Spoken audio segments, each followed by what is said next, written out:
Hello friends, welcome to Arval Tech. ನಾನು ಇವತ್ತು ನಿಮಗೆ ಸೈಬರ್ ಕ್ರೈಮ್ ಹೇಗೆ ನಡೆಯುತ್ತೆ ಅನ್ನೋದ್ರ ಬಗ್ಗೆ ಒಂದು ವಿಡಿಯೋವನ್ನು ಮಾಡ್ತಾಯಿದ್ದೀನಿ. ವಿಡಿಯೋವನ್ನು ಕೊನೆ ತನಕ ನೋಡಿ. ಇಷ್ಟ ಆದರೆ ಲೈಕ್ ಮಾಡಿ, ಶೇರ್ ಮಾಡಿ ಹಾಗೂ ಕಮೆಂಟ್ ಮಾಡಿ ಅಂತ ಹೇಳ್ತಾ ಇವತ್ತಿನ ವಿಡಿಯೋವನ್ನು ಸ್ಟಾರ್ಟ್ ಮಾಡೋಣ. ಪ್ರತಿಯೊಬ್ಬರು ಕೂಡ ಇವತ್ತು ವರ್ಕ್ ಫ್ರಮ್ ಹೋಮ್ ಬಗ್ಗೆ ಹುಡುಕ್ತಾ ಇದ್ದೀವಿ. ಏನಾದರೂ ಎಕ್ಸ್ಟ್ರಾ ಅರ್ನಿಂಗ್ ಮಾಡಬೇಕು ಅಂತ ಹೇಳಿ ಹುಡುಕ್ತಾನೆ ಇರ್ತಾರೆ. ಹುಡುಕ್ತಾ ಹೋಗ್ತಾ ಮೋಸ ಹೋಗೋರು ಕೂಡ ತುಂಬ ಜನ. ಅದೇ ರೀತಿ ಸೈಬರ್ ಕ್ರೈಮ್ಗಳು ಕೂಡ ತುಂಬ ಬೆಳೆದಿವೆ. ಎಷ್ಟು ಬೆಳೆದಿವೆ ಅಂದರೆ ನೋಡ್ತಾನೆ ನಮ್ಮ ಜೇಬನ್ನು ದೋಚಿಬಿಡ್ತಾರೆ, ನಮಗೆ ಗೊತ್ತಾಗಲ್ಲ. ಅದೇ ರೀತಿ ಒಂದು ಸೈಬರ್ ಕ್ರೈಮ್ ಬಗ್ಗೆ ಇವತ್ತಿನ ಒಂದು ಪ್ರೂಫ್ ಸಮೇತ ಒಂದು ವಿಡಿಯೋವನ್ನು ಮಾಡ್ತಾ ಇದ್ದೀನಿ. ಸೈಬರ್ ಕ್ರೈಮ್ ಹೇಗೆ ನಡೆಯುತ್ತೆ ಅಂತಂದರೆ, ಕೆಲವೊಂದು ನಾವೇ ಹುಡುಕಿ ಹೋಗಿ ಸೈಬರ್ ಕ್ರೈಮಲ್ಲಿ ಸಿಕ್ಕಾಕೊಳ್ತೇವೆ. ಇನ್ನು ಅವರು ಕೆಲವೊಬ್ಬರು ನಮ್ಮನ್ನು ಹುಡ್ಕೊಂಬಂದು ನಮ್ಮನ್ನು ಸಿಕ್ಕಾಕ್ಸ್ತಾರೆ. ಅದೇ ರೀತಿ ಇವತ್ತು ನಾವು ವಾಟ್ಸಪ್ಪನ್ನು ತುಂಬ ಯೂಸ್ ಮಾಡ್ತೀವಿ. ಇದೇ ವಾಟ್ಸಪ್ಪಲ್ಲಿ ಹೇಗೆ ನಮ್ಮನ್ನು ದೋಚ್ತಾರೆ ಅನ್ನೋದ್ರ ಬಗ್ಗೆ ಇವತ್ತಿನ ವಿಡಿಯೋ.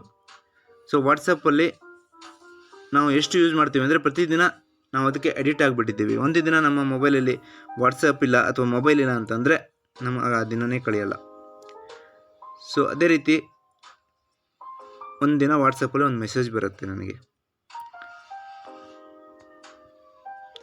ಹಾಯ್ ಅಂತ ಮೆಸೇಜ್ ಬರುತ್ತೆ. ಯಾರೋ ಮೆಸೇಜ್ ಮಾಡಿದ್ದಾರೆ ಅಂತ ನೋಡಿಬಿಟ್ಟು ಸುಮ್ಮನೆ ಇಗ್ನೋರ್ ಮಾಡ್ತೀನಿ.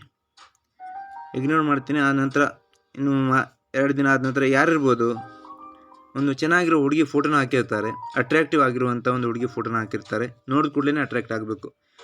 ಸೈಬರ್ ಕ್ರೈಮ್ಗಳೇ ಹಾಗೆ, ಅಟ್ರಾಕ್ಟ್ ಮಾಡೋದಕ್ಕೆ ಎಷ್ಟು ರೀತಿಯಲ್ಲಿ ಯೂಸ್ ಮಾಡ್ಕೊಂಡು ಬಿಟ್ಟಿರ್ತಾರೆ. ಸೊ ಒಂದು ಹುಡುಗಿನ ನೋಡಿ ಯಾರಿರ್ಬೋದು ಈ ಹುಡುಗಿ ಅಂತ ನಾವು ಅಂದ್ಕೊಳ್ತೀವಿ. ಹುಡುಗಿ ಇರುತ್ತೋ ಇಲ್ಲೋ ಹಿಂದ್ಗಡೆ ಅದು ಸೆಕೆಂಡರಿ, ಬಟ್ ನಮಗೆ ಕಾಣೋದು ಹುಡುಗಿ ಮಾತ್ರ ಅಲ್ಲಿ. ಸೊ ಆ ಡಿ ಪಿನ ನೋಡಿಬಿಟ್ಟು ಯಾರಿರ್ಬೋದು ಅಂತ ಹಾಯ್ ಹೂ ಇಸ್ ದಿಸ್ ಅಂತ ರಿಪ್ಲೈ ಮಾಡ್ತೀವಿ.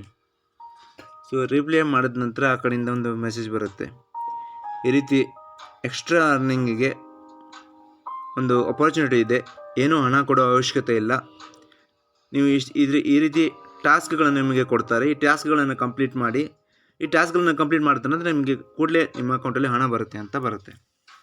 ಸೊ ಟಾಸ್ಕ್ಗಳು ಕೂಡ ನಾವು ಮಾಡಿದ್ರೆ ಡೇಂಜರಸ್ ಆಗಿರುವಂಥ ಟಾಸ್ಕ್ಗಳು ಅಂತ ನಾವು ವಿಚಾರ ಮಾಡ್ತೀವಿ.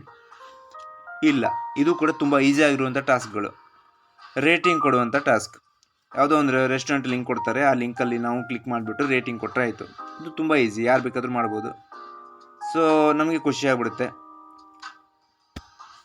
ಇದು ತುಂಬ ಈಸಿ ಇರುವಂಥ ಕೆಲಸ. ರೇಟಿಂಗ್ ಮೂಲಕ ನಾವು ಹಣ ಮಾಡ್ಬೋದು, ಈ ಥರನೊಂದು ಇದೆಯಾ ಅಂತ ಇರ್ಬೋದೇನೋ ಅಂತ ಅಂದ್ಕೊಂಡು ನಾವು ಓಕೆ ಮಾಡ್ತೀನಿ ಅಂತ ಹೇಳ್ಬಿಟ್ಟು ಸ್ಟಾರ್ಟ್ ಮಾಡಿದ ನಂತರ ಒಂದು 3 ಟಾಸ್ಕನ್ನು ಕೊಡ್ತಾರೆ ಅವರು, 3 ಲಿಂಕನ್ನು ಕೊಡ್ತಾರೆ.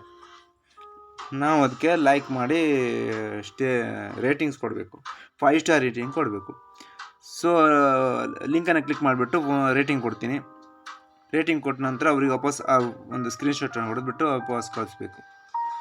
ವಾಪಸ್ ಕಳಿಸಿದ ನಂತರ ಅವರು ಅದನ್ನು ನೋಡಿಬಿಟ್ಟು ನಮಗೆ ಹಣವನ್ನು ಕೊಡ್ತಾರೆ. ಇಮಿಡಿಯೇಟ್ಲಿ ನಮ್ಮ ಅಕೌಂಟಿಗೆ ಹಾಕ್ಬಿಡ್ತಾರೆ. ಸೊ ನಾವು ಮೋಸ ಹೋಗೋದು. ಹಣ ಎಷ್ಟು ಬೇಗ ಕೊಟ್ಬಿಟ್ರಲ್ಲ, ಚೆನ್ನಾಗಿದೆ, ಇದು ನಿಜವಾಗ್ಲೂ ಇದು ಚೆನ್ನಾಗಿದೆ, ಇದು ರಿಯಲ್ ಆಗಿದೆ, ಇದು ಫೇಕ್ ಅಲ್ಲ ಅಂತ ಅಂದ್ಕೊಂಡು ನಂಬಿಬಿಡ್ತೀವಿ ನಾವು. ಈ ರೀತಿ ಸಣ್ಣ ಪ್ರಮಾಣದ ಅಮೌಂಟನ್ನು ನಮ್ಮ ಅಕೌಂಟಿಗೆ ಹಾಕಿಬಿಟ್ಟು ನಮ್ಮ ನಂಬಿಕೆನ ಗಳಿಸ್ಕೊಂಡು ನಮಗೆ ಗೊತ್ತಿಲ್ಲದೇನೆ ನಮ್ಮನ್ನು ದೋಚಿಬಿಡ್ತಾರೆ. ಈ ರೀತಿಯೂ ದೋಚ್ಬೋದಾ ಅನ್ನೋದು ನಮ್ಮ ಕಲ್ಪನೆಯಲ್ಲೇ ಬರಲ್ಲ. ಅದು ಹೇಗೆ ಅಂತ ಮುಂದಿನ ವಿಡಿಯೋದಲ್ಲಿ ನೋಡೋಣ. ಅಲ್ಲಿವರೆಗೂ be careful, take care, bye.